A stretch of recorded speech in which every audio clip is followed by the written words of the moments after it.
los símbolos relativos a la lucha feminista por la igualdad es morado? ¿Se han preguntado por qué poco se habla acerca de la participación de las mujeres en el mundo sindical? ¿Saben que en el mundo de trabajo las mujeres no solo enfrentan los conocidos techo de cristal? Pues de eso y mucho más vamos a hablar hoy, así que les doy la bienvenida en este programa de los criterios del Poder Judicial en materia de trabajo, auspiciado por el Aula de la revista Tiempo de Derechos y la Fundación Aguirre Azuela Chávez Jauregui Pro Derechos Humanos Asociación Civil, a quienes agradezco por conducto, como siempre, de sus directores, el doctor Rafael Estrada y el doctor César Ruiz, quienes siempre nos reciben con mucho gusto y a quienes agradezco este espacio tan importante de difusión y de discusión de temas relevantes en el orden jurídico nacional. Hace algunas semanas se conmemoró el 8 de marzo, Día Internacional de la Mujer, y en ese contexto para mí es un gusto poder platicar de un tema por demás interesante y relevante como lo es la perspectiva de género en el derecho sindical. Y también es un gran honor dar la bienvenida a una querida amiga y extraordinaria juzgadora, la jueza de distrito Alma Rubí Villarreal Reyes, de quien voy a reseñar unas breves notas curriculares. Es maestra de primaria, egresada de la Normal Básica en Monterrey, Nuevo León. Licenciada en Derecho por la Universidad Autónoma de Nuevo León. También cuenta con maestría en Derecho por la Universidad Nacional Autónoma de México, en donde obtuvo mención honorífica. Visitó Chile, España, Argentina y Uruguay para conocer sus respectivos sistemas de justicia laboral. En el Poder Judicial de la Federación ocupó también los cargos de secretaria de Juzgado de Distrito y secretaria de Tribunal Colegiado de Circuito, así como secretaria técnica en el Consejo de la Judicatura Federal, entre otros. Ha sido profesora de la Escuela Federal de Formación Judicial, antes Instituto de la Judicatura Federal, y también profesora sustituta en Derecho Colectivo en el ITAM, entre otras instituciones en donde ha impartido clases. Publicó el libro Derecho Colectivo de Trabajo y en coautoría la Ley Federal del Trabajo 2019, comentada ambas en editorial Porrúa. Fue secretaria de Estudio y Cuenta en la segunda sala de la Suprema Corte de Justicia de la Nación, encargada de los temas laborales, actualmente jueza de distrito adscrita al Tribunal Laboral Federal de Asuntos Colectivos con sede en Ciudad de México. Querida Alma Rubí, bienvenida, qué gusto tenerte aquí, que va a ser un disfrute escucharte como siempre lo es, porque ya he tenido la oportunidad de asistir a varios eventos en donde tú has sido ponente y créeme que disfruto mucho cuando hablas, disfruto mucho aprender de ti. Bueno, hoy no va a ser la excepción, así es que bienvenida, amiga, ¿cómo estás? Muchas gracias, pues muy generosa de tu parte esas palabras y pues muy agradecida por la oportunidad de este espacio, a las instituciones convocantes, por supuesto a ti, especialmente Magistrada Gómez Villanueva, y, y se da por descontado que a todas las personas que hoy nos escuchan. Muchas El gracias, te- amiga. Pues mira, como ya habíamos adelantado, el tema de hoy pues es importante y yo quiero nada más lanzar, antes de dejarte ya el micrófono para ti solita, sí, porque es muy cortito el tiempo, yo sé que tienes mucho que compartir. Me gustaría plantear dos preguntas detonantes. Uno, ¿por qué es importante la perspectiva de género y cómo es que influye en el derecho colectivo? Y también agregaría, ¿por qué se habla tan poco de esto? Escuchemos foros, muchos foros, y por eso hice énfasis al inicio del programa, que estamos justo todavía en el contexto del Día Internacional de la Mujer. Varias acudimos no solamente a diversas manifestaciones o quienes fueron a la marcha, sino muchos foros en donde se habló de diversos temas que tienen que ver con la perspectiva de género, que tienen que ver con las mujeres, pero honestamente yo no vi alguno en donde se hable con frecuencia sobre las mujeres y el derecho sindical, las mujeres en el derecho del trabajo, tomando en cuenta que incluso el Día Internacional de la Mujer tiene su origen en algún evento que tú ya nos vas a platicar, que tiene que ver con mujeres trabajadoras, ¿no? Entonces esas serían mis preguntas y amiga, el programa es tuyo y te escuchamos. Pues una vez más mi agradecimiento. Para responder a tu pregunta de dónde viene el color morado que cada 8 de marzo, y creo que cada vez con mayor fuerza se ve pues las calles inundadas de este color. Una de las teorías es que deriva de una tragedia, de la muerte de 146 trabajadoras que trabajaban en una fábrica de algodón de hacer camisas, y que cuando ocurre esta tragedia, derivado de que estaban encerradas bajo llave, ahí se provoca un incendio, pues no pueden salir. Y se dice que el color morado obedece a que los hilos que utilizaban para hacer estas camisas eran de color morado. Entonces, cuando surgió el humo, se veía de color morado. La OIT también ha destacado cómo un año antes estas mujeres habían justamente salido a la calle, habían marchado y habían demandado en concreto mejores condiciones de trabajo, mejores salarios y el trabajo solo de 8 horas. Y en cuanto a esta pregunta, ¿por qué es importante la perspectiva de género? Bueno, no debemos de olvidar que si bien es cierto que cada vez escuchamos más cursos, pláticas, conferencias, artículos, no debemos de olvidar que esta es una herramienta que permite visibilizar de una manera más profunda, sin duda, no solo la aplicación de las leyes, del lenguaje de las leyes, sino además la práctica que llevamos a cabo las autoridades judiciales de esas leyes.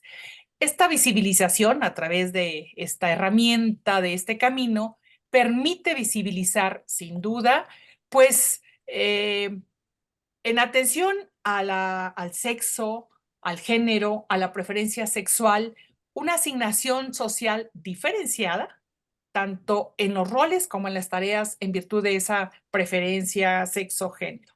Y también nos viene a revelar que esto genera una serie de diferencias tanto en oportunidades como en derechos en función de esta asignación de roles y tareas, y que viene por vía de consecuencia a evidenciar las relaciones de poder originadas en estas diferencias.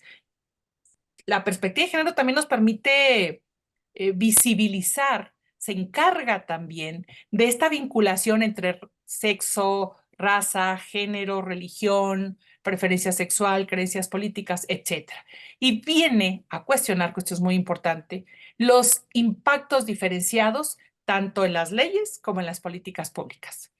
De ahí que la importancia radica en la posibilidad que nos ofrece para comprender cómo se produce la discriminación en las mujeres.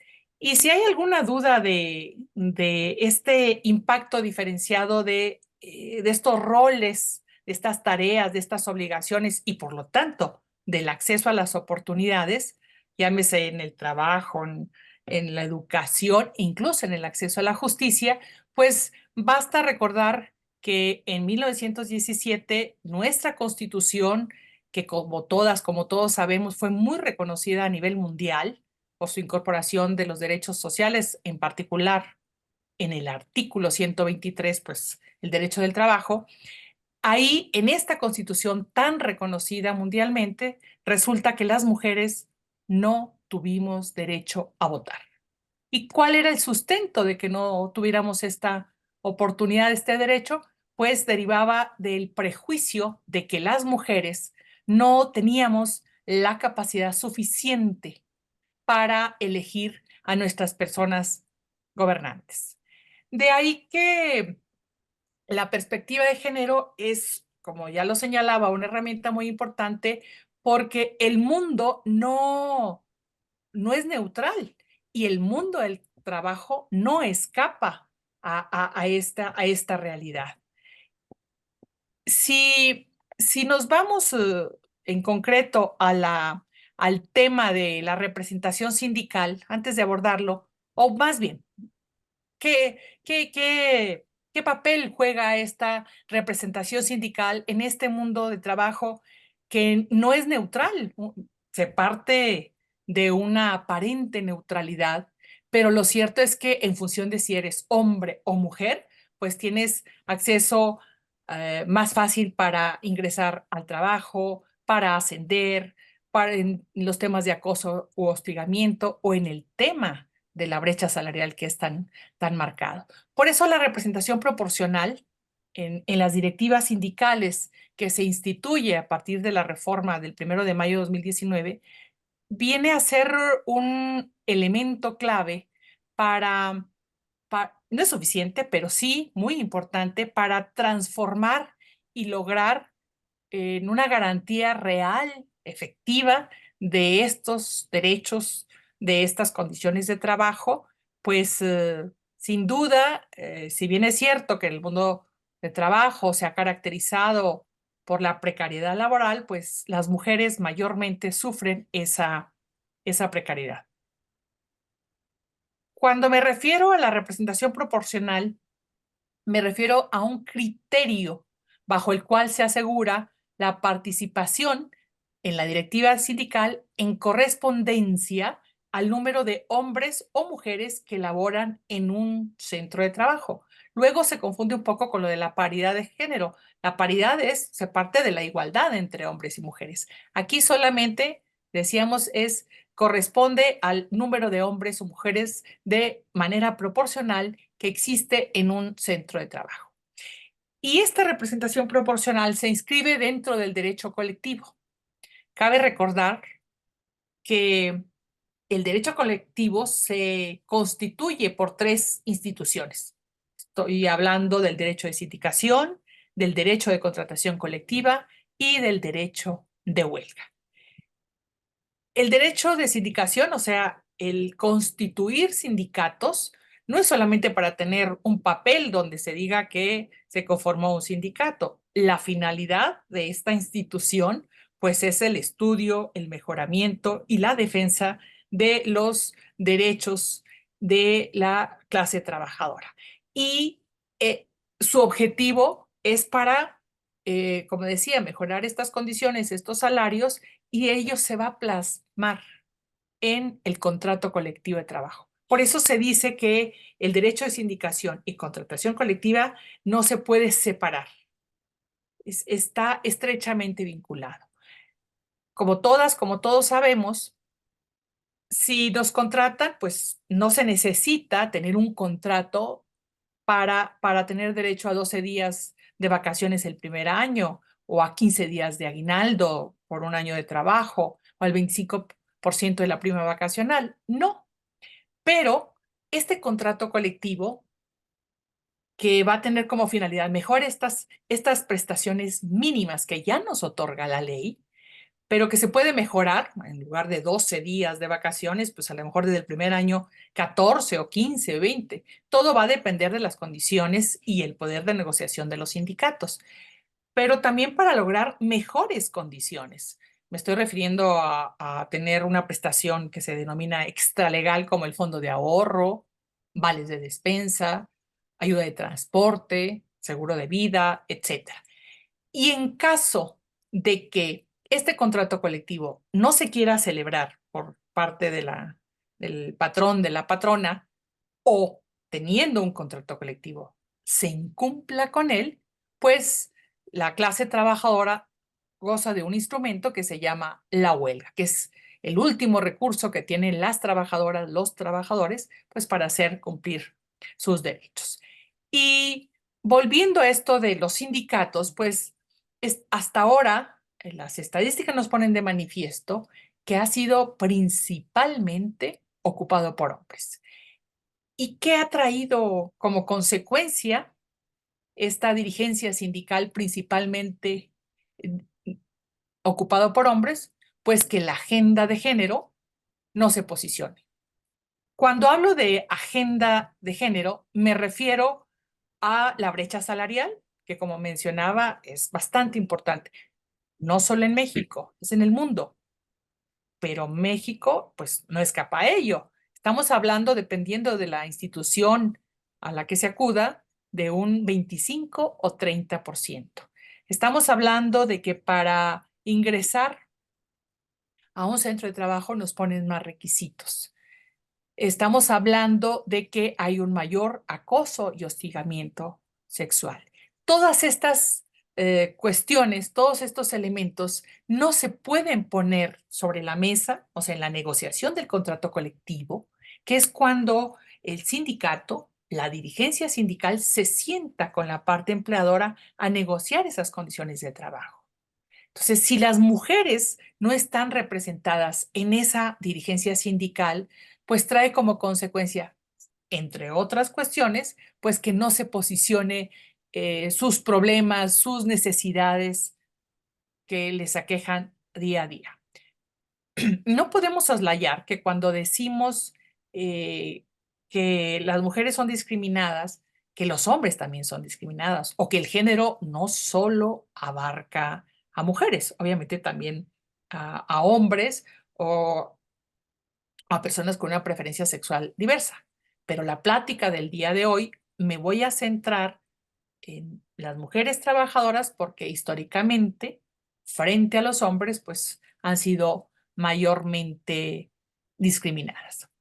Y sabemos también, por supuesto, que decir cuerpo de mujer no necesariamente es garantía de conciencia de mujer. Es un tema que ahí ha estado muy presente también en las discusiones entre las feministas. Ahora, esta falta de esta herramienta de aplicación en el mundo y en el mundo de trabajo y en concreto en el Poder Judicial, pues también hemos sido responsables.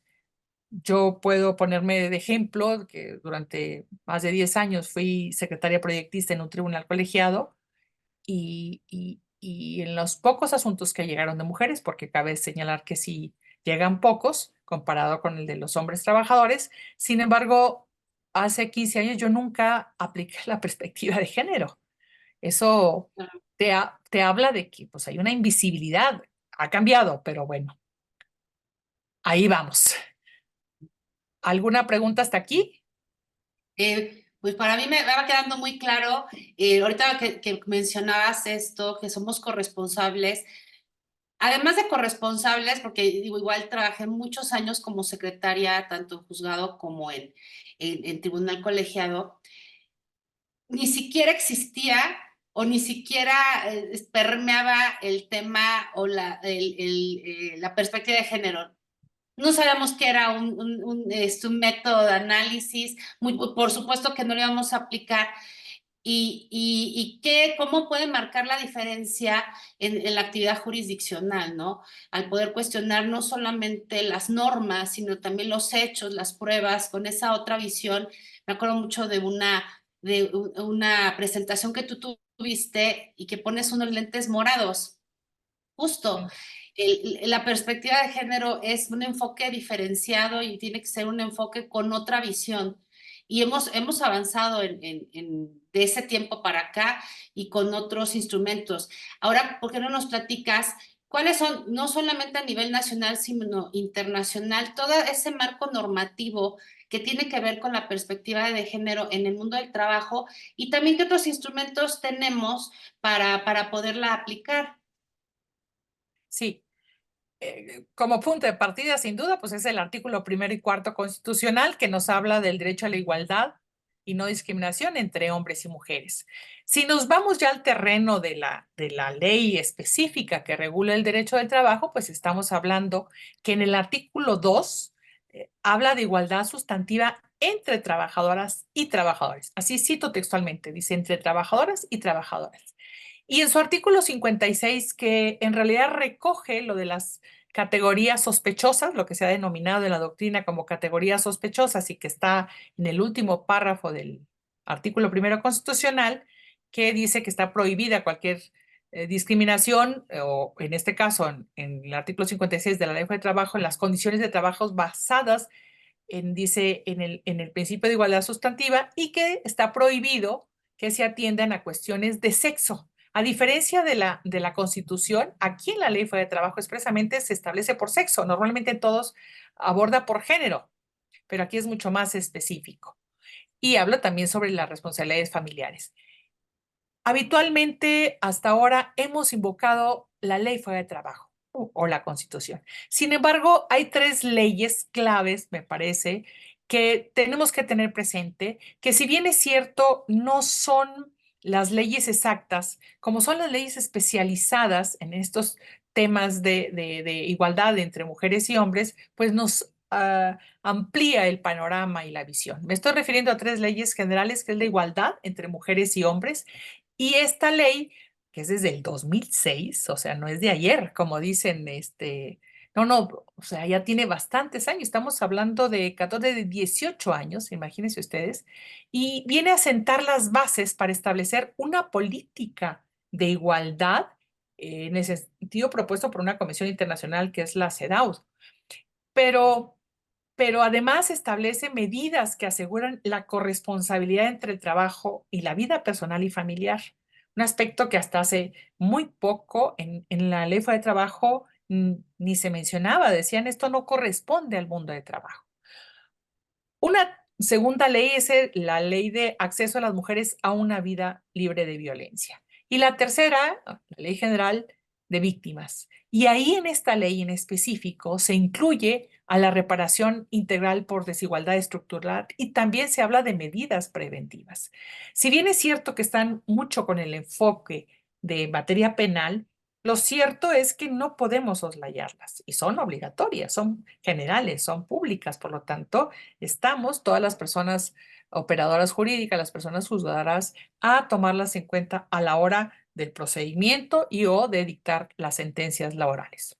Y finalmente, pues están dos jurisprudencias claves de la Suprema Corte de Justicia, que fue la conocida como acceso a la justicia en condiciones de igualdad, que ahí fue la primera vez, en 2016, se convierte en una jurisprudencia, nos dicen, a ver, todas las personas operadoras jurídicas están obligadas a aplicar, a juzgar con perspectiva de género.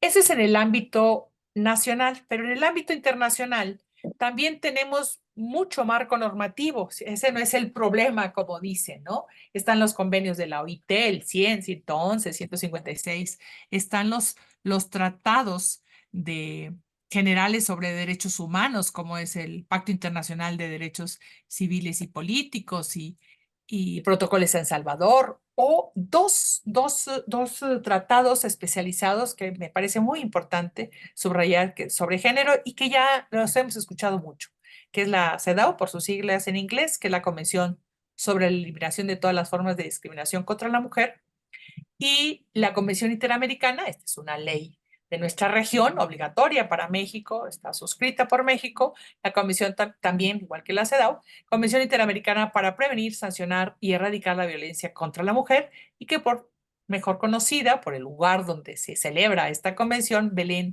do Pará. Además, sabemos que a partir de un acuerdo comercial, que si bien es cierto, no es ley, pues es un acuerdo donde ahí por primera vez se incorpora el tema en el anexo 23A sobre temas de género, y es promover la igualdad de las mujeres en los centros de trabajo, no discriminación en el empleo y ocupación, no violencia en el ejercicio de los derechos laborales. Y bueno, la famosa, lamentablemente, pero el caso de Campo Algodonero, donde a México se le condena por actuar con la debida diligencia. Y contamos también, sin duda, la Suprema Corte de Justicia derivado de esta condena a México del caso Campo Algodonero, pues emite en 2014 el protocolo para juzgar con perspectiva de género. Es una herramienta muy, muy importante.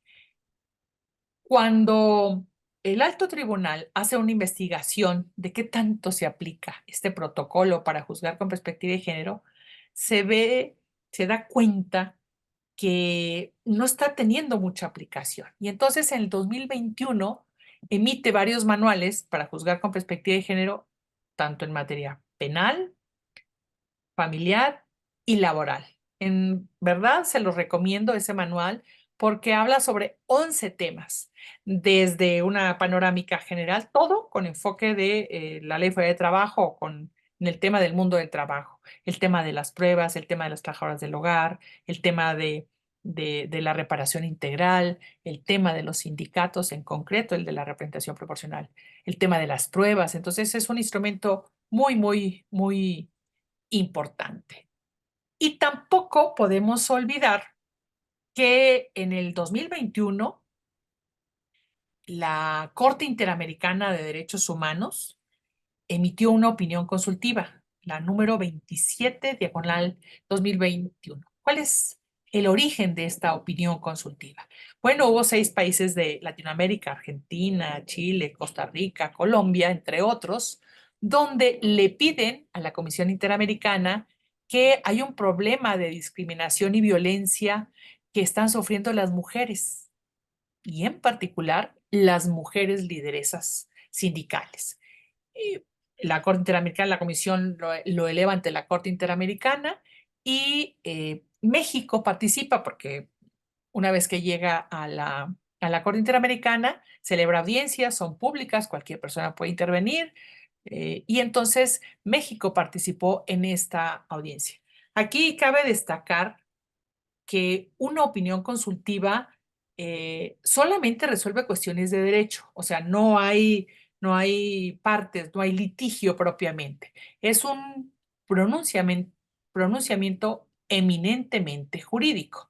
Sin embargo, hasta ahora no se ha visto que nadie contraríe las interpretaciones que hace la Corte Interamericana cuando emite una opinión consultiva.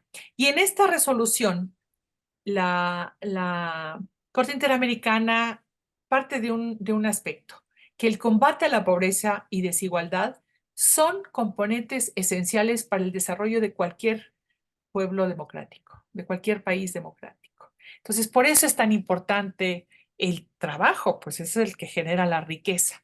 Y las mujeres estamos insertas en este mundo. Y también ahí, en esta opinión consultiva, que repito, no hay partes involucradas, no hay litigio, pero marca los derroteros jurídicos, las interpretaciones, pues, de una máxima autoridad, ¿no?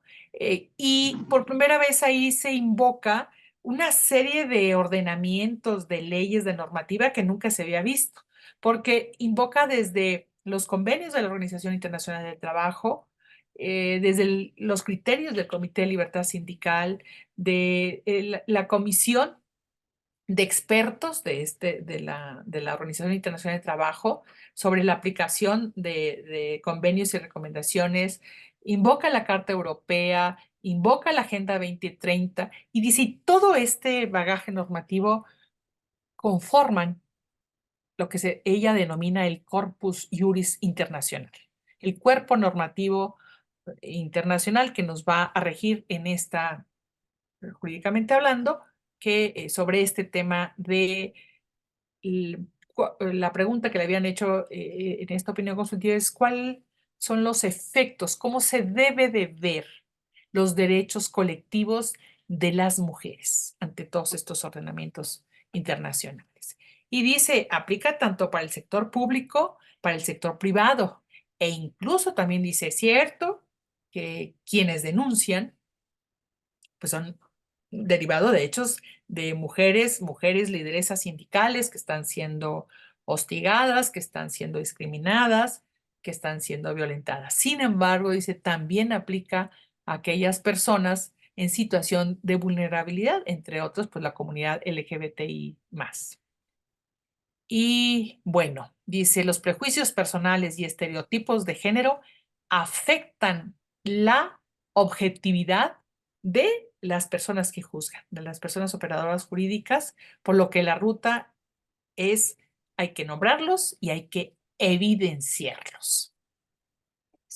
Oye, y ya mira, teniendo toda esta normativa, como tú bien dices, a ver, por normas no paramos, o sea, tenemos leyes Ah, nacionales, tenemos normas internacionales, opiniones de cortes internacionales, pero actualmente, ¿cuál es pues la realidad de las claro. mujeres en el mundo del trabajo?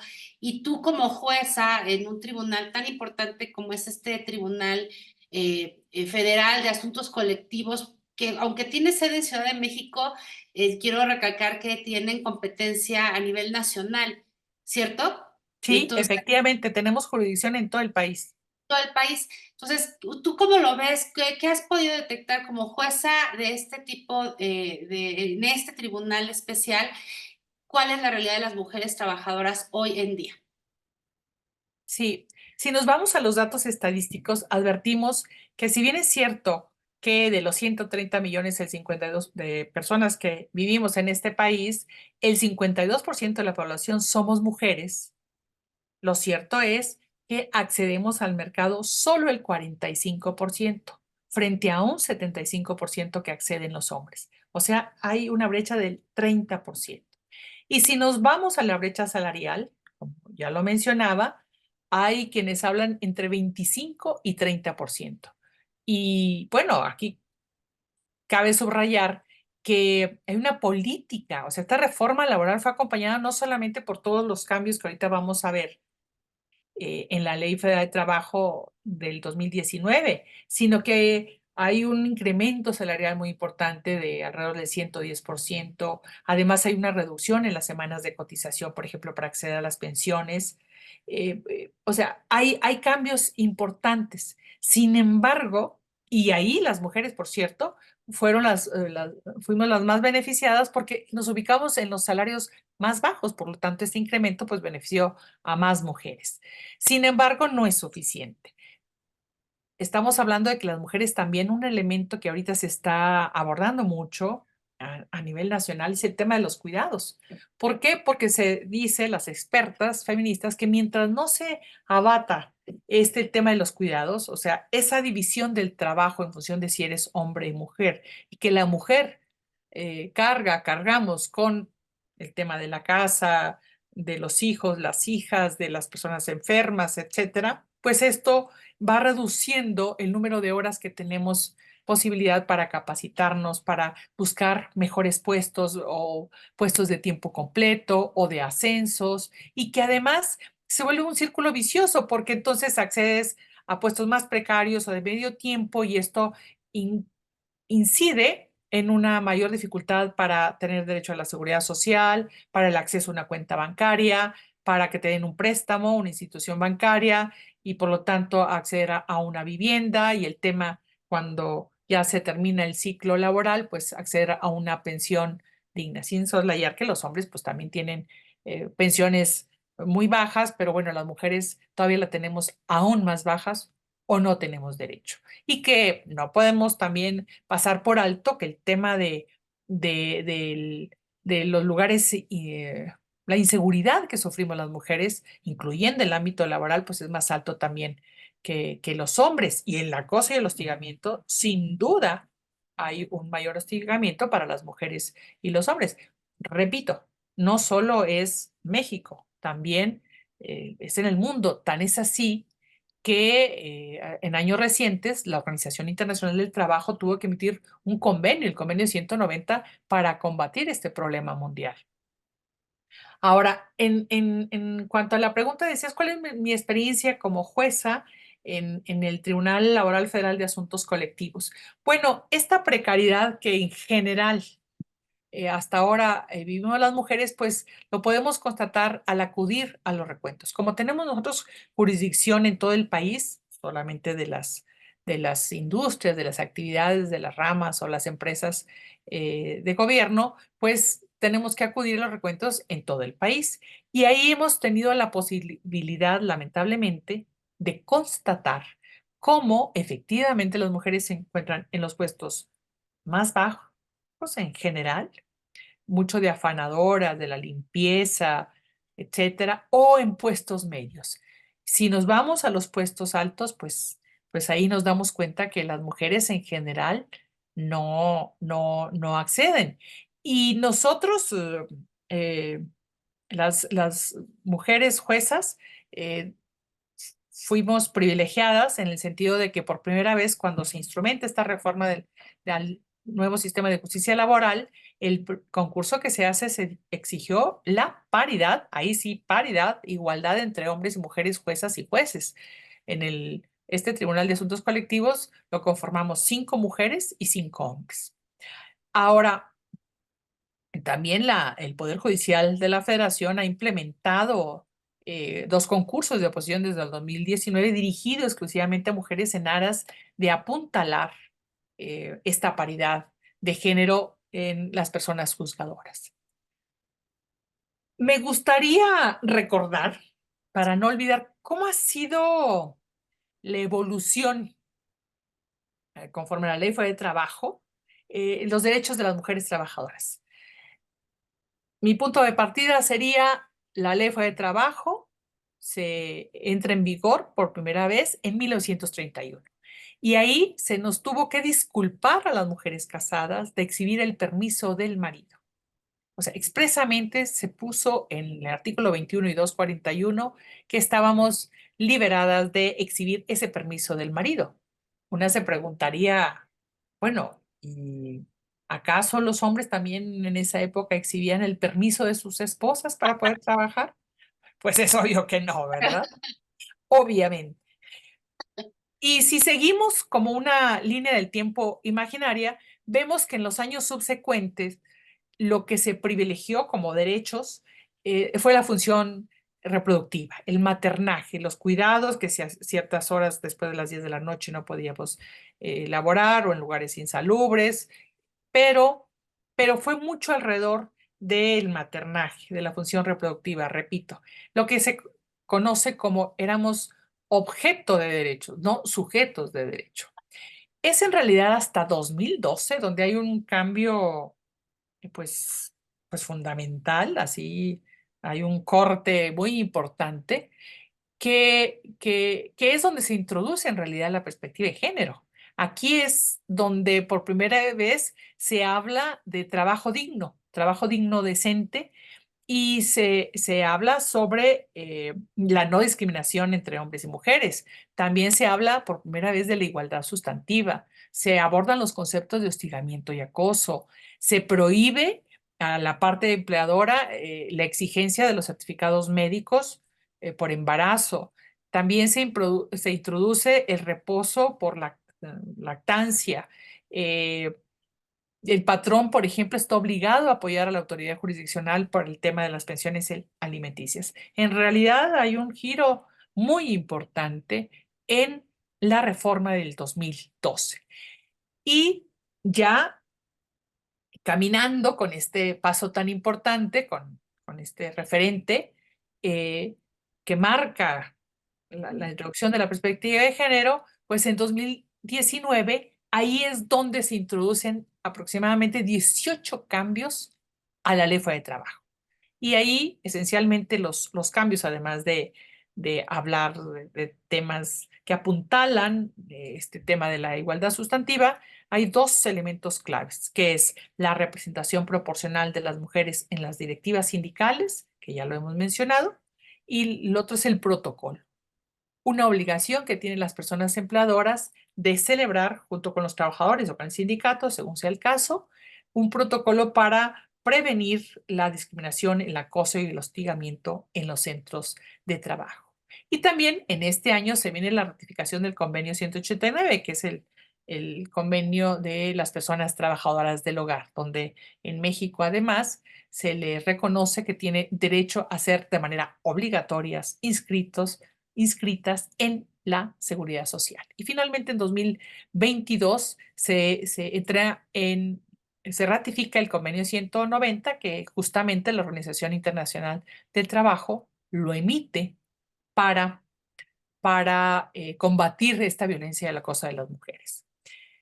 Si nos vamos siguiendo estas líneas del tiempo a ver, ¿y qué ha hecho la Suprema Corte de Justicia? ¿Cómo ha evolucionado sus criterios? Si nos echamos un clavado en las tesis de la Suprema Corte de Justicia que están publicadas, nos damos cuenta que la palabra género, o al menos esto fue lo que yo hasta ahora he encontrado, aparece en una tesis por primera vez en 2009. Y en esa tesis, que es de la segunda sala, en realidad se trata por la discriminación de un hombre que no le dan la pensión, o mejor dicho, le dan la pensión, pero le exigen más requisitos comparados con una mujer. Y ahí es donde se introduce por primera vez el concepto de género. Y es hasta 2014 donde por primera vez se establece por parte del alto tribunal que estamos las personas juzgadoras obligadas a juzgar con perspectiva de género. Esta tesis, este criterio se convierte en 2016 obligatorio conforme a la jurisprudencia de la primera sala.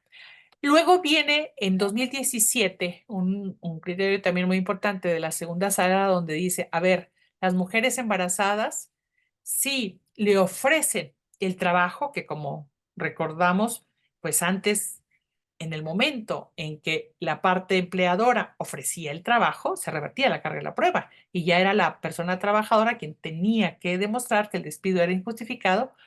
Aquí la Corte hace toda una interpretación y dice, a ver, no es posible, no es creíble que la mujer, cuando más necesita de su trabajo, de la seguridad social, no solo para ella, sino para el producto, para el niño o la niña, renuncie. Y entonces se dijo, perdón, eh, se vaya, abandone el trabajo. Entonces se dijo, en este supuesto, el patrón sigue conservando esa carga de la prueba y por lo tanto tendrá que ofrecer otros elementos de prueba que vengan a robustecer el hecho de que ella eh, no fue despedida. Y en 2019, en esta misma línea de las mujeres embarazadas, dice, a ver, la renuncia, otro elemento que utilizó la parte empleadora para decir, no es que yo la despidiera por motivos del embarazo, sino que ella renunció. Ofrece la renuncia y dice, no es suficiente. Otra vez vuelve a atender a todo este contexto, a esta desigualdad estructural que ha vivido la mujer históricamente y dice, no es un elemento suficiente y tendrá que aportar otros elementos. Y en ese mismo año, la segunda sala es un amparo directo en revisión. También se presentó un caso de una mujer que tiene un parto prematuro, no puede gozar de la licencia prenatal, el mes y medio anterior a la fecha que da al alumbramiento, y nunca gozó de ese mes y medio. Y pasan los años, ya el hijo casi casi va en secundaria, el juicio siguió tantos años y la Suprema Corte dijo, a ver, eso ya no se puede retrotraer, pero ese mes y medio por lo menos le tienes que dar una compensación económica como medida de reparación. A eso se le llama daño inmaterial. ¿Preguntas, dudas? Oye, qué interesante porque vamos viendo a la par en que se va ganando terreno en cuanto a los derechos reconocidos en la Ley Federal del Trabajo, pues también los órganos jurisdiccionales, en este caso la Suprema Corte de Justicia, pues tiene que ir evolucionando en sus propios criterios. También mucho tiene que ver las exigencias, no solo nacionales, sino justo con motivo de estas condenas a nivel internacional, que no solamente visibilizan la violencia, en el caso, por ejemplo, de Campo Algodonero, que tiene que ver con las muertes de Juárez, las muertas de Juárez, perdón, sino en esa discriminación y esa desigualdad que vivimos las mujeres de forma estructural. Yo quiero saber cuál sería entonces la nueva agenda ya actual para las mujeres trabajadoras, tomando en cuenta que también hay otros obstáculos que tenemos que vencer en el mundo del trabajo por el hecho de ser mujeres. No sé si nos puedas ahondar en este tema. Sí, si pudiéramos condensar estos 18 cambios que se hicieron aproximadamente en la reforma a la Ley Federal del Trabajo de 2019, lo podríamos entrar en cuatro ejes. El primero de ellos es la igualdad sustantiva entre mujeres y hombres. Aquí se dice, se apuntala y dice, a ver, no puedes atender a lo formal, tienes que atender a lo real. Y ahí hay varios artículos que apuntalan esta disposición. Un segundo eje tiene que ver con un ambiente libre de discriminación y violencia. Se dijo, a ver, sindicatos, aquí estamos hablando de los sindicatos, de las federaciones y las confederaciones, estás obligado a tomar medidas a que el trabajo se desenvuelva en un ambiente libre de discriminación y de violencia. Y por eso tienes que implementar este protocolo al que me refería hace un momento. Y además, otro tercer eje que lo centra es la democracia sindical e igualdad de género. Aquí hay tres artículos claves, el 358, 371, 378, junto con este 371 de la representación proporcional. Ahí se habla sobre cómo los sindicatos, las federaciones, las confederaciones están obligadas a establecer reglas democráticas. En algunos se dice igualdad de género, en otros se dice expresamente que en los estatutos se tiene que establecer esta representación proporcional por género. Pero evidentemente, si hasta ahora se han ocupado las dirigencias sindicales por los hombres, pues evidentemente nos estamos refiriendo a las mujeres, ¿no? A quienes han sufrido esa discriminación sindical.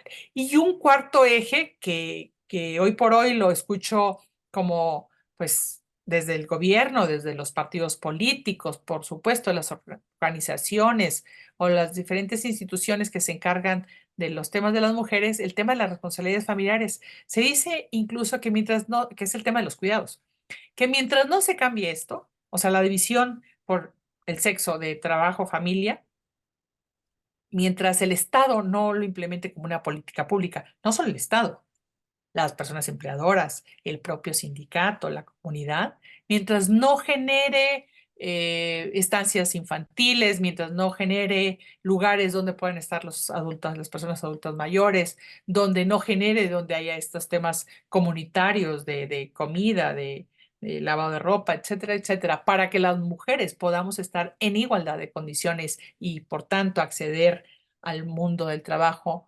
en igualdad de oportunidades, no va a cambiar, no, nada se va a mover. Pero bueno, aquí el sindicato, como el tema es ¿qué papel juega la representación sindical?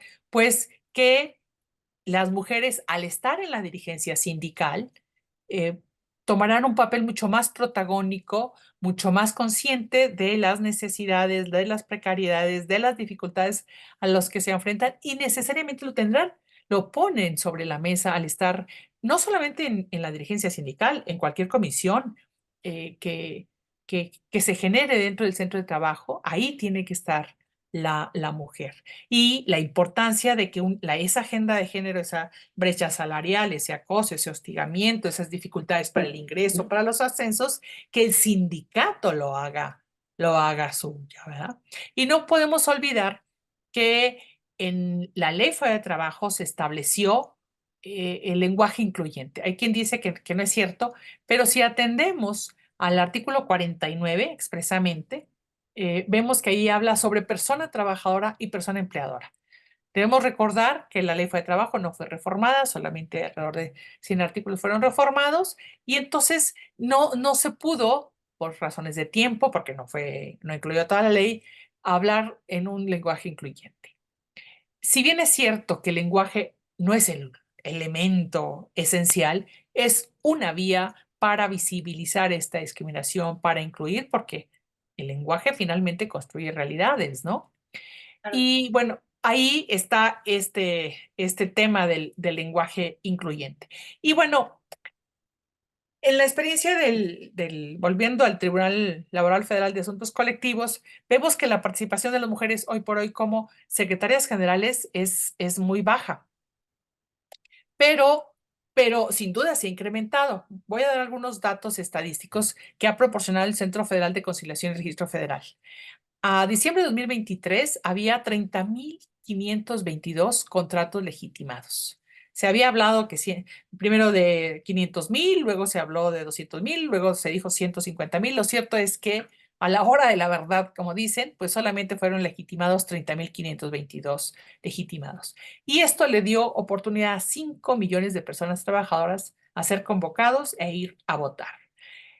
Hasta el 6 de marzo del 2024, es el último dato que acaba de dar el Centro Federal, que es la institución que se encarga de la conciliación, pues había 2.800 tomas de nota, 97 nuevos sindicatos, hay en total 2.293 directivas y en secretarías sindicales, fíjense nada más, en datos antes del 2019, era el 8,67 de secretarias generales. Incluso se decía que era muy alto. Ahora resulta que a la vuelta de 5 años ha aumentado a 13,43. No es un dato menor, ha aumentado más del 50%, casi un 55% en estos 5 años. Es algo muy importante, sin embargo, volvemos a mencionar, sin desconocer todos los avances legislativos, toda la importancia que se ha dado a este tema, que ahora lo vemos en la radio, en la televisión, las marchas es un reflejo de cómo se ha incrementado esta defensa de la mujer, no es suficiente. Y me voy a referir a un caso hipotético que me gusta ponerlo de ejemplo porque hoy por hoy no ha llegado ningún asunto al tribunal donde reclame el tema de que a las mujeres no se les permita contender en la proporción suficiente. Me explico. Si en un centro de trabajo, y hay muchas confusiones, esto ¿qué abarca la representación proporcional? Si en un centro de trabajo hay 100 personas trabajadoras, de las cuales 60 son hombres, 40 son mujeres, y la directiva sindical, para efectos de facilitar el ejemplo, son 10 carteras sindicales, o sea, 10 secretarías, deben de ser, atendiendo a este principio, 6 hombres por lo menos y 4 mujeres. 4 mujeres por lo menos. De tal suerte que cuando hay una convocatoria para la elección sindical de las dirigencias sindicales, valga la redundancia, tendrá que por lo menos concursar 4 mujeres.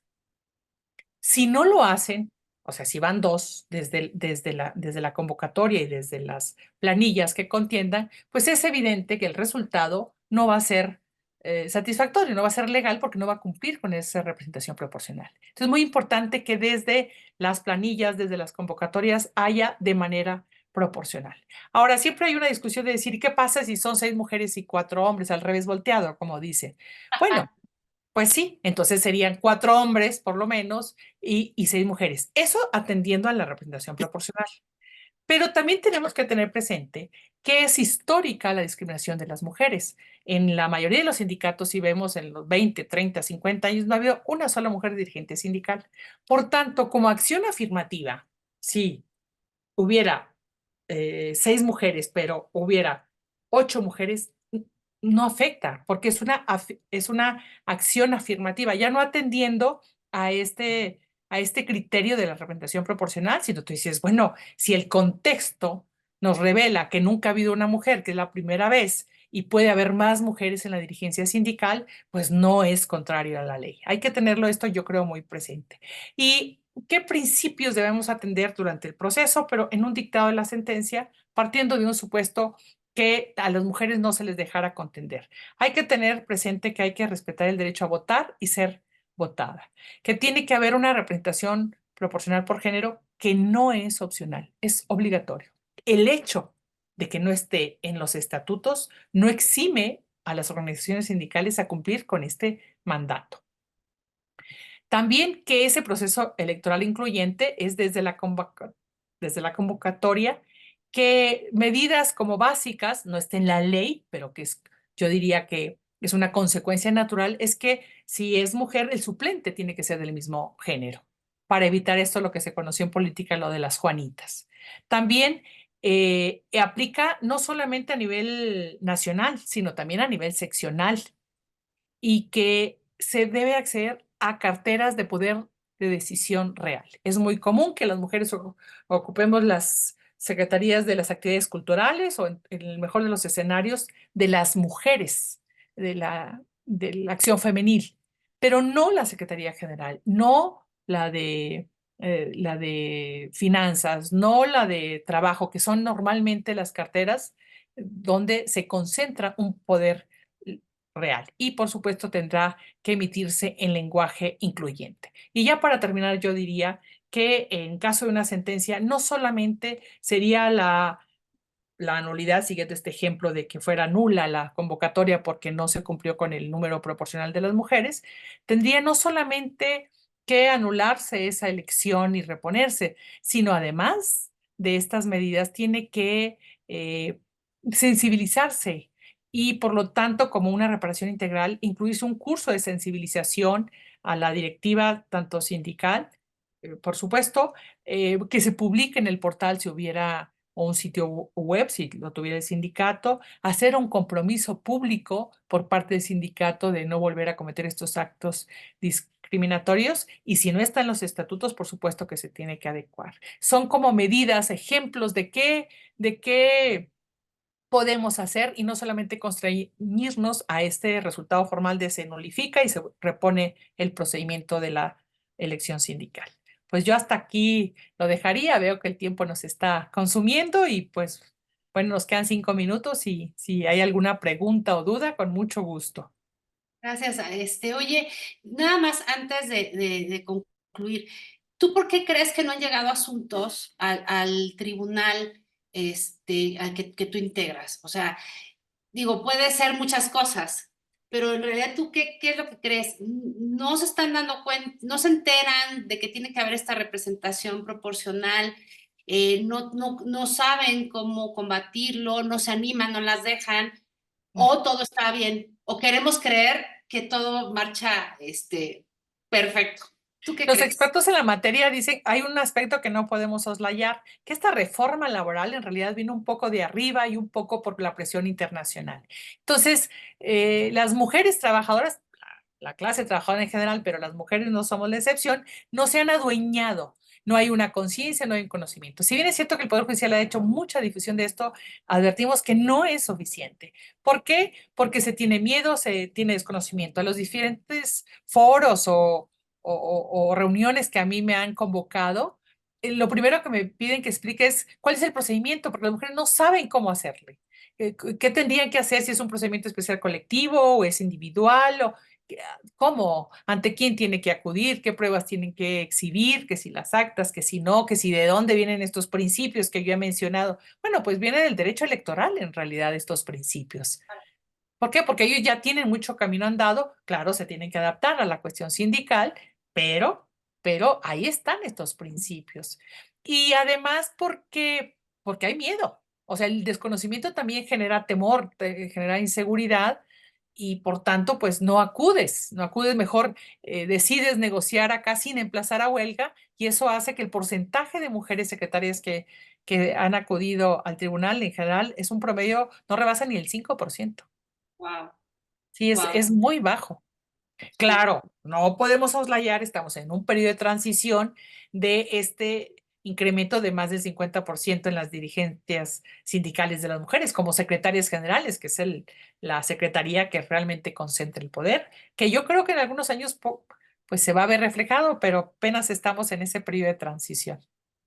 Y sobre todo, bueno, mandar desde acá y desde cada una pues de las plataformas a las que tengamos acceso en estos casos, la importancia de que las mujeres ocupemos una silla en todos los lugares de tomas de decisiones, en todos los lugares donde se concentra el poder y que tenemos que exigir ese derecho, conocer, pero partiendo de que tenemos que informarnos, ¿no? Y suena fácil decir y no tener miedo. Yo sé que hay muchos obstáculos todavía alrededor que tienen que ver incluso con la violencia, con la intimidación, a cuántas no las pueden incluso amenazar de perder el trabajo si siquiera sueñan en querer hacer campaña para una secretaria general, por ejemplo, ¿no? Claro. Entonces, hacerlo al conocimiento de lo relevante que es y lo importante que es nuestro derecho a ocupar una silla también. Me gustaría aquí agregar que hice una investigación de campo con diferentes directivas sindicales de mujeres, por supuesto, tanto en universidades, en empresas privadas, instituciones públicas. Y una de las cosas que mencionaba que fue como muy coincidente es decir, es que si vamos a las asambleas, primero las hacen en domingo. En el domingo las mujeres están yendo al mercado, están lavando, están con los hijos. En segundo lugar, dice, si tomamos el uso de la palabra, se ríen de nosotras, se ponen a platicar, se mofan o pasamos, pedimos, nos chiflan y eso va inhibiendo, sin duda hay un temor. Y un otro aspecto que también es una carga adicional para las mujeres. O sea, además de trabajar, además de la casa, los hijos, las responsabilidades familiares, muchas, no todas, por supuesto, afortunadamente lo ven como, pues, tú dices, eso es un trabajo adicional, no puedo contar, ¿no?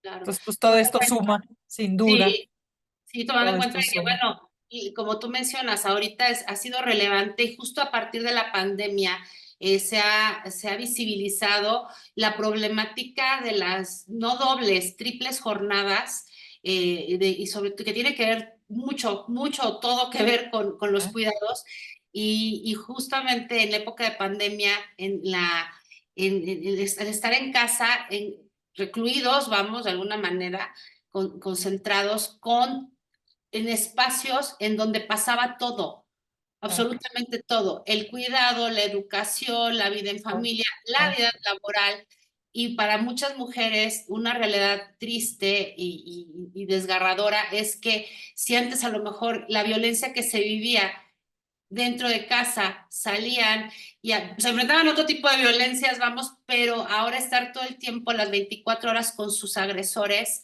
fue una tragedia sumada a lo que era de por sí fue la tragedia de estar en pandemia y cómo es que a las mujeres nos impactó de diversa forma esto, ¿no? Entonces, así a esto le sumáramos un trabajo extra, como bien dices, que implica una responsabilidad que es estar en una directiva, yo estaríamos hablando de una cuarta tarea adicional. Entonces, tan importante ir desarticulando también esos roles, los estereotipos de que solamente las tareas de cuidado corresponden a las mujeres, sino también a los hombres. Y que Sí, además amiga. romper con esta historia cultural, social, no se va a lograr de la noche a la mañana, lo vemos en nosotras mismas. A lo mejor hace 10 15 años ni siquiera hablábamos de estos temas. Así Eh, es. y tenemos una independencia económica y tenemos facilidades y tuvimos la oportunidad de ir a la universidad y en mejores condiciones, como dicen, desde el privilegio aún así, vemos que todos estos atavismos, todos esos prejuicios, pues ahí están y lo más difícil es romper la propia discriminación que sufrimos, ¿no? Y que lleva mucho tiempo, que son Así las es. generaciones nuevas las que eh, van a ser la salvación en el futuro con estos cambios de paradigmas. Totalmente. Y recordarles que, bueno, como hace ratito comentabas, uno de los grandes logros fue esta Qué reforma barbaridad. en Está oscuro. 2019, que tiene que ver no solamente con la reforma a varios artículos a la Ley Federal de Trabajo que ya se ven, que tiene su asidero constitucional en la reforma de 2017, sino hay otra reforma también muy importante que tiene que ver con las personas trabajadoras del hogar y desde cómo las nombramos, ya no, ya sino persona trabajadora del hogar, no una trabajadora, mujer trabajadora del hogar o mujer trabajadora doméstica o como antes pudiéramos haberlas Ah, concebido. Y esos logros y la obligatoriedad ya de inscribirlas y que tienen derecho al régimen obligatorio de seguridad social, pues también son logros de mujeres que se atrevieron a formar asociaciones, no sé si llamarlas sindicatos, se conocía como el Sindicato de Personas Trabajadoras del Hogar, no sé si llamarle sindicato, pero bueno, se reunieron muchas de ellas justo también para ir haciendo esa brecha de lograr estos derechos que aún no habían sido reconocidos. Entonces, los cambios están en nosotras, la difusión está en nosotras y atrevernos a hacerlo y a respetar todos estos derechos, ¿no?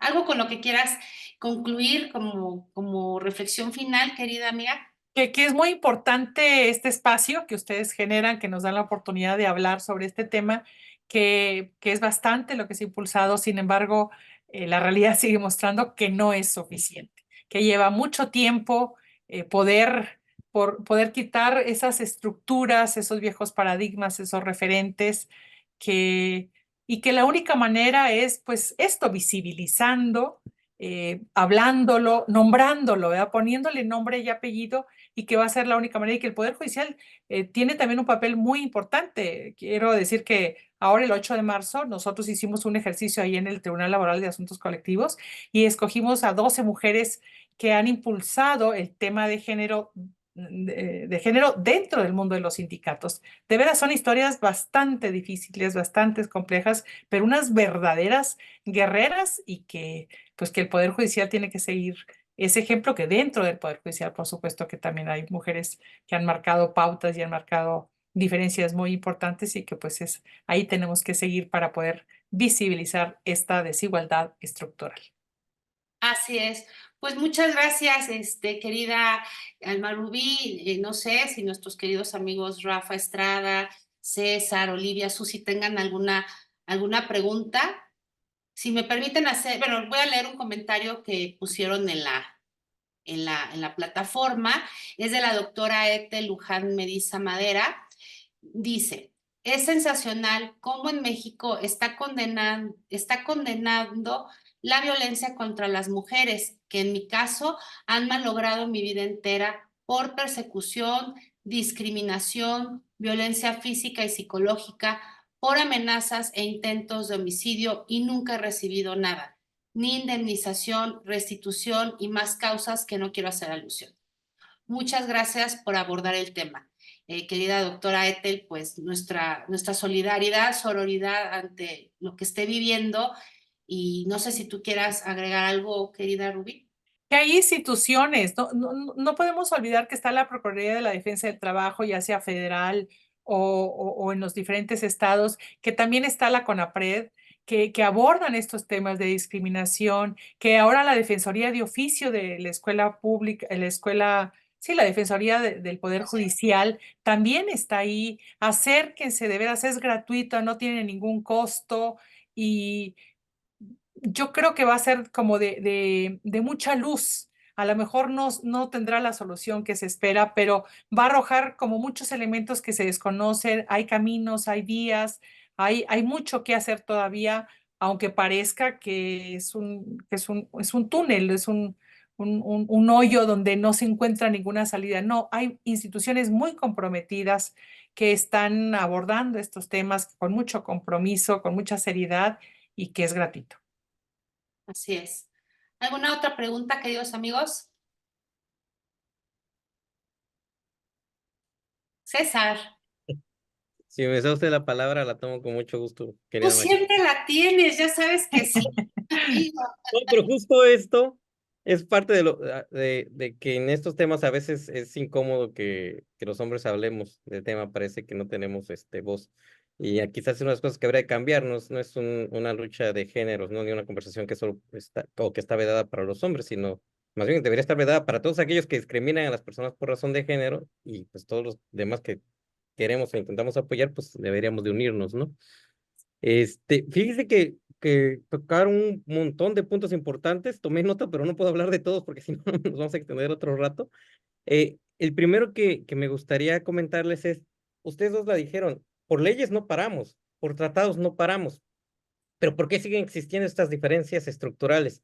¿No será que quizás nos estamos enfocando demasiado en el reconocimiento legal cuando hay un trasfondo que no estamos tomando en consideración y que es más importante incluso que el reconocimiento? Claro que el derecho es un avance, pero si no modificamos cuestiones sociales, culturales, educativas, no vamos a tener realmente un avance en una paridad real de género. Eh, lo comento a veces con mi compañeros de trabajo, me pasó recientemente también en una situación personal. El cambio no está nada más en la ley, sino que todos tenemos que interiorizar esta idea de que hombres y mujeres no somos iguales, de hecho creo que somos bastante diferentes, yo sí creo que somos muy diferentes, pero que debemos de tener la igualdad de acceso a las oportunidades y la igualdad de obligaciones, porque muchas veces ustedes, incluso ustedes han comentado, no, pues los cuidados del hogar, o sea, nosotros tenemos una tercera jornada, pues esa tercera jornada debe ser compartida. Y no es la ley la que nos va a ayudar a imponerlo, ¿no? Porque la ley no llega a la intimidad de nuestros hogares, sino el cambio tiene que pasar por nosotros mismos, como mujeres y como hombres. Eh, a mí me pasó recientemente que, no le voy a hacer mala publicidad, pero un lugar de trampolines en el sur de la Ciudad de México, y voy con mis hijos, digo, no, pues uno de ellos necesita cambio de pañal, voy al baño a cambiarlo de Ah, pañal, sí, y no hay, ¿cómo se Ah, llama? Tablita para clásico. cambiarlo, entonces, ¿dónde lo voy a cambiar? El cambiadores. de baño, pues no, la verdad es que no, pues, está sucio. Entonces me salgo y pues con la pena agarro una mesa lo más a la orilla que puedo y ahí me pongo a cambiar el pañal y vienen y me dicen, no puede hacer eso.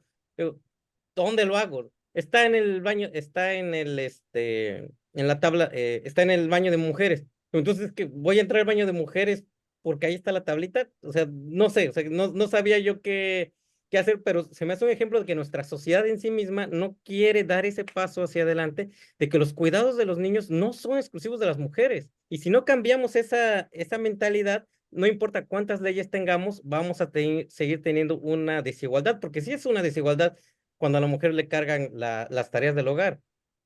Eso lo tenemos que asumir nosotros desde la intimidad de nuestro hogar, creo también, para que pueda ese derecho reconocido en la ley materializarse en una igualdad de oportunidades efectiva. Lo platico a veces con mis compañeros de trabajo también. O sea, claro, o sea, tratamos de que haya igualdad. Entonces, si tienes que pedir permiso para ir a firmar la boleta de tus hijos, va. Si tienes que ir permiso porque tu hijo está enfermo, va.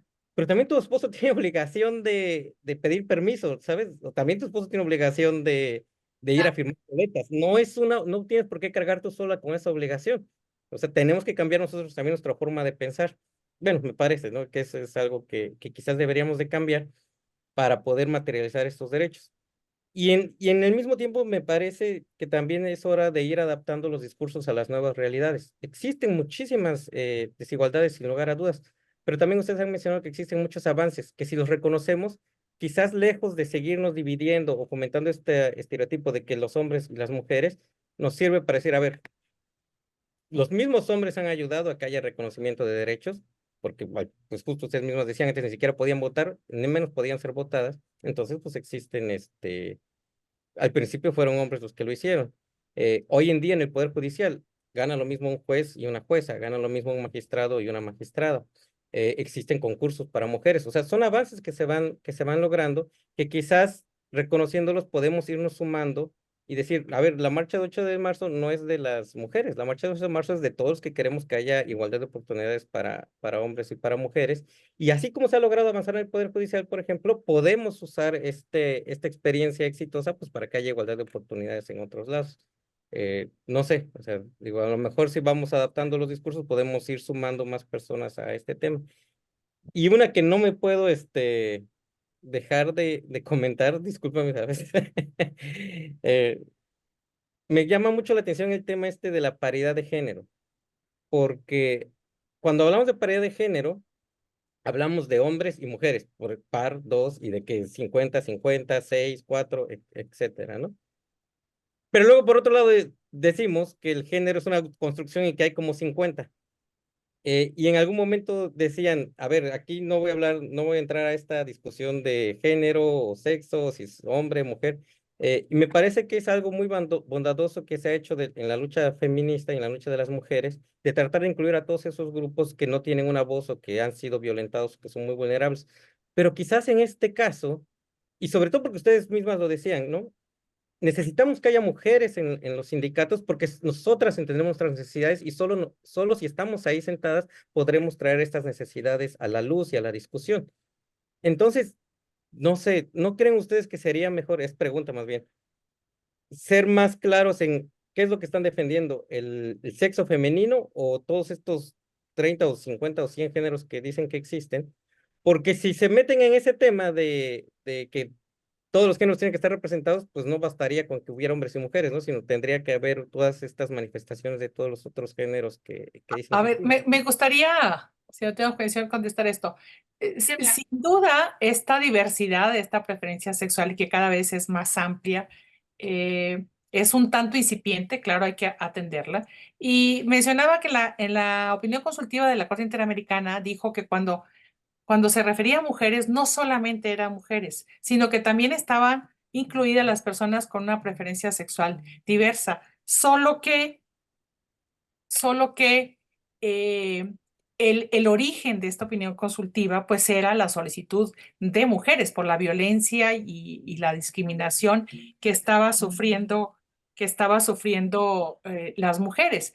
Y el día de hoy yo especifiqué en mi plática que me iba a referir a las mujeres solamente porque ese era el tema de la representación sindical. El objetivo central de esta representación sindical fue que históricamente las mujeres no han ocupado los puestos sindicales. Eso no significa que las personas trans, las personas lesbianas, las personas gays no estén ahí también incluidas. Son grupos en situación de vulnerabilidad, eso no se desconoce, solo que la plática de hoy se continuó a eso. Y por supuesto que en la medida que esté más representado cada uno de los grupos, pues esa es la medida que va a tener más legitimidad, mayor posibilidad, llevándolo al terreno de lo laboral, pues una negociación más real, más auténtica y por lo tanto con más cimientos que beneficie tanto a la parte empleadora como a la parte trabajadora, porque ahí, pues en la negociación colectiva es donde se sientan las bases justamente de las condiciones de trabajo. Ahí es donde se habla de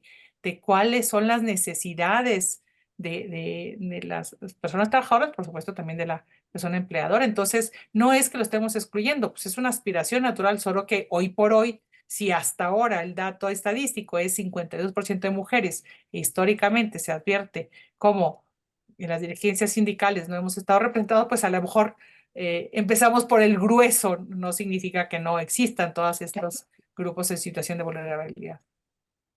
Es que de hecho se lo quería decir al revés. Ustedes han reconocido esos grupos, pero quizás a veces al incluirlos puede llegar a diluir las necesidades específicas del grupo mujer, porque por lo que yo he escuchado en sus conversaciones y de la génesis de estos derechos, de la lucha de la igualdad de género, tiene que ver más con la vulnerabilidad que tiene el sexo femenino, o sea, la mujer como tal, que es muy diferente también a los problemas, a las desventajas que tienen las personas que tienen, que tienen una sexualidad diversa. No sé si me estoy explicando. Sí, claro, pero yo creo que la representación proporcional, que no es lo ideal, la aspiración es la igualdad, por supuesto, pero siguiendo este criterio que hoy por hoy lo que está en la ley fue de trabajo, si seguimos el ejemplo de 100 personas trabajadoras, 60 hombres, 40 mujeres, y dentro de estas 40 mujeres, por ejemplo, hubiera 10 lesbianas, por ponerlo de alguna manera, o 10 personas trans, entonces tendría derecho, siguiendo a esta lógica, pues a una cartera. O sea, tiene que ser proporcional en Ujú. aras de que sus necesidades, su problemática, pues sea planteada y sea representada. Creo que el doctor Rafael Estrada está levantando la mano o estoy equivocada. Así es. Rafa, Y muchísimas gracias, muy querida Maru. Bueno, yo solo quería expresar mi beneplácito porque su señoría nos ha llevado con, digamos, con causa del análisis de los derechos sindicales. Iba yo a decir pretexto, pero sería una palabra muy mal empleada.